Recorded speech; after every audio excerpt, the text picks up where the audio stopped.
Hello, hello, hello mga suki at mga kaakaw. Ang sarap.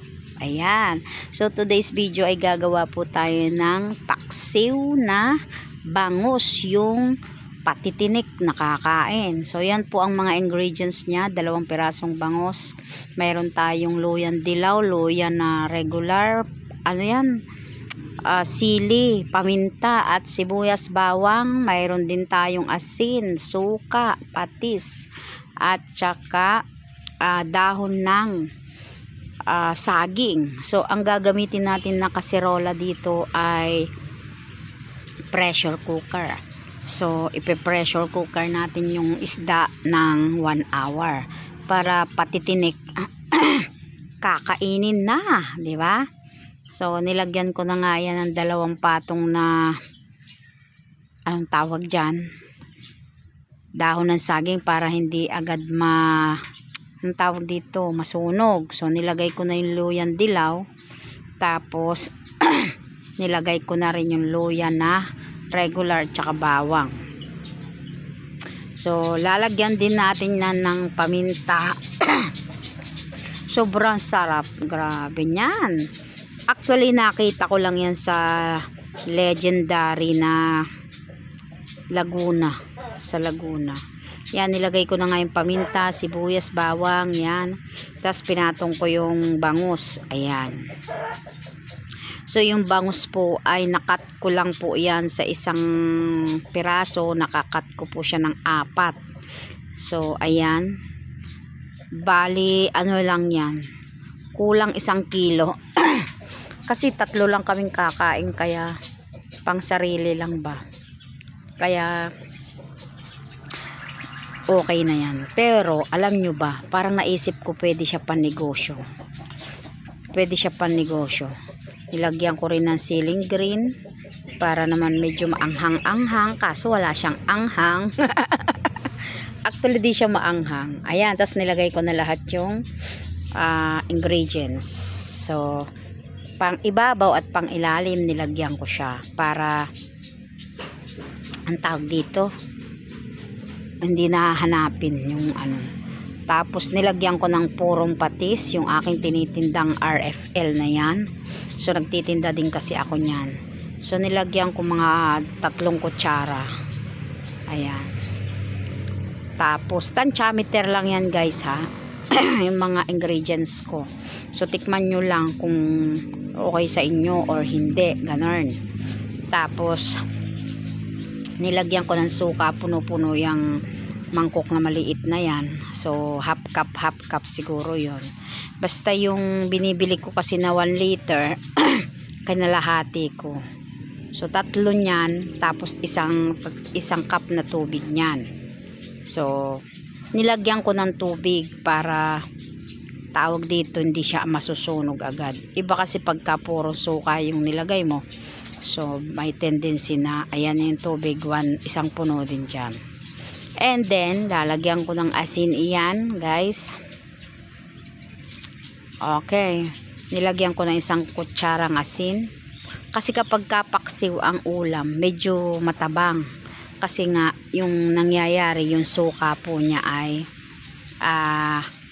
nawawala yung alat niya. Tapos alam nyo, masarap yan ulamin kinabukasan pa, ganon yun yung sa paksiw. Kaya kanina, actually kahapon ko yan niluto, February 14. So ngayon naman ay February 15 na. Kaya niluto ko naman yan kahapon. O ayan, so isasalang na natin yan sa pressure cooker. Ayan, i-lock nyo, pakalak nyo mabuti. Tapos, kailangan lock na lock. Kasi at baka, meron kasi ako napanood sa TV na binuksan niya habang kumukulo. So, hindi niya siguro alam. So, una po, malakas ang apoy. Ayan, hanggang sa kumulo.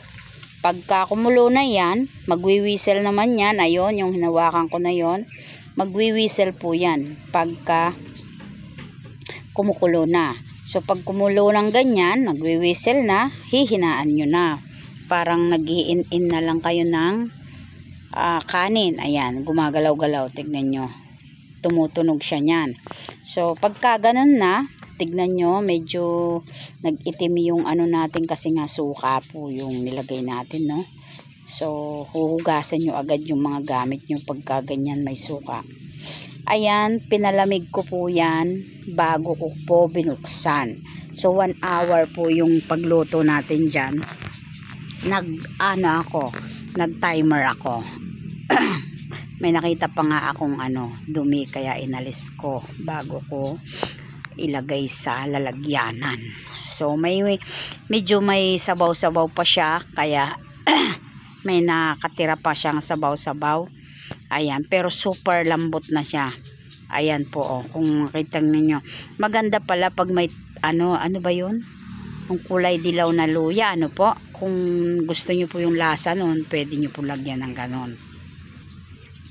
Pero kung ayaw nyo naman ng lasa noon, iba po kasi ang lasa ng turmeric na sariwa kumpara doon sa luya talaga na regular luya, no?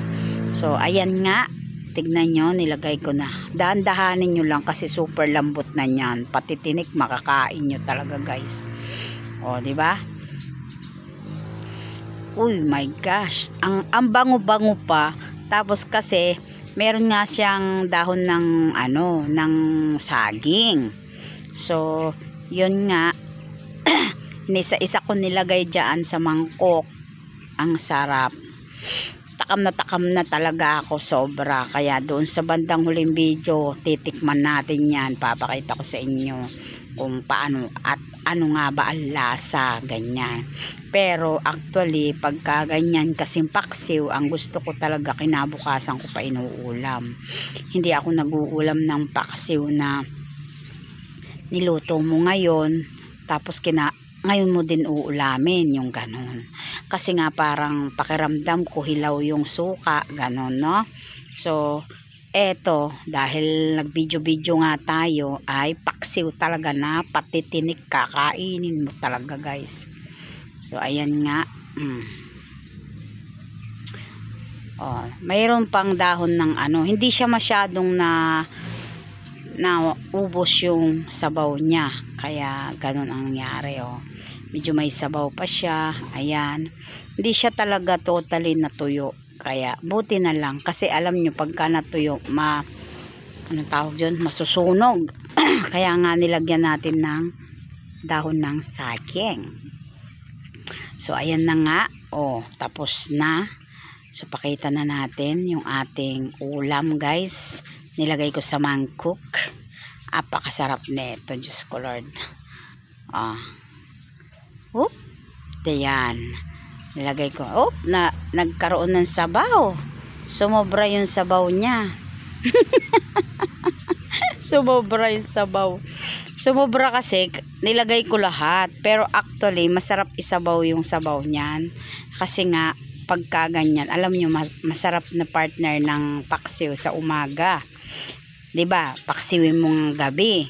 Tapos kinabukasan mo, kinabukasan mo uulamin para yung lasa ng suka mag-aano na siya doon sa laman. So tapos magsangag ka ng kanin. My gosh, ang sarap-sarap. Yun na nga yun.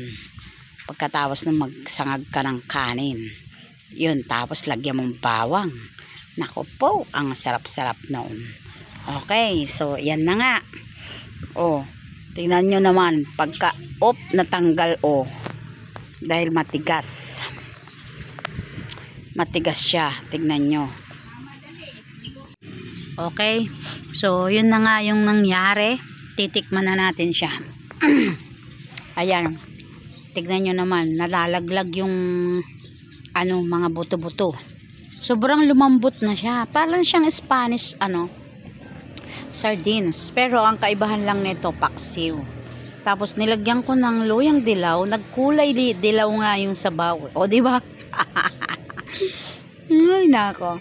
Napaka naman natin. Sarap na sarap ako diyan. Anyway, naglagay na ako ng kanin ko. Tapos naglagay ako ng patis diyan para masarap kasi habang kumakain ka. Meron patis na sausawan. So, ayan na nga. Tinignan natin. Oh, yan yung buto. Nadurog. Di ba? Nadurog yung buto. Tapos yun, makikita nyo dito.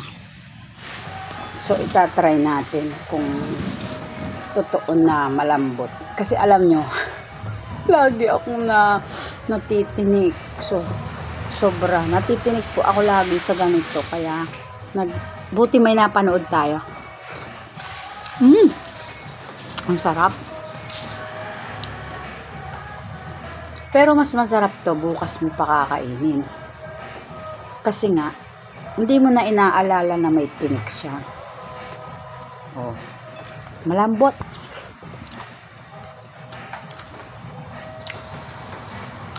Ang mangyayari, para siyang, anong tawag doon? Ano? Spanish sardines. Pero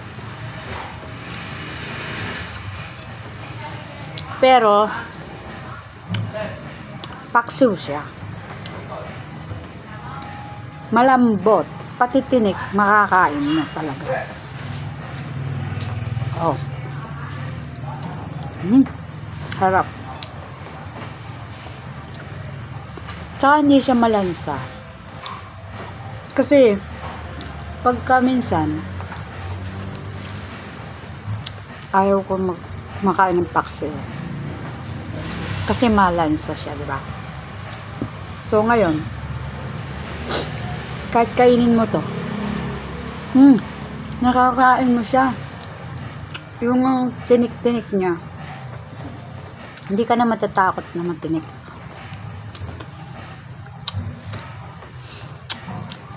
Gusto kong negosyohin. Gusto kong negosyohin siya. Hindi mo kailangan anuhin. Piliin yung tinik.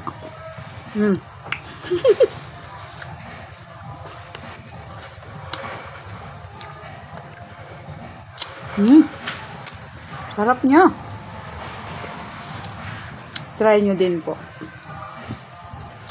Bali 1 hour ko niluto sa pressure cooker.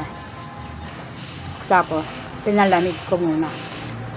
Hindi ko binuksan hanggang hindi malamig. Kasi sayang yung init niya. So, yun.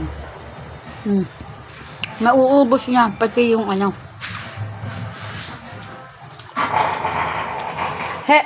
Mauubos niya pati yung tawag dito. Yung tinik niya. So, ayun. Thank you for watching. Kain po tayo.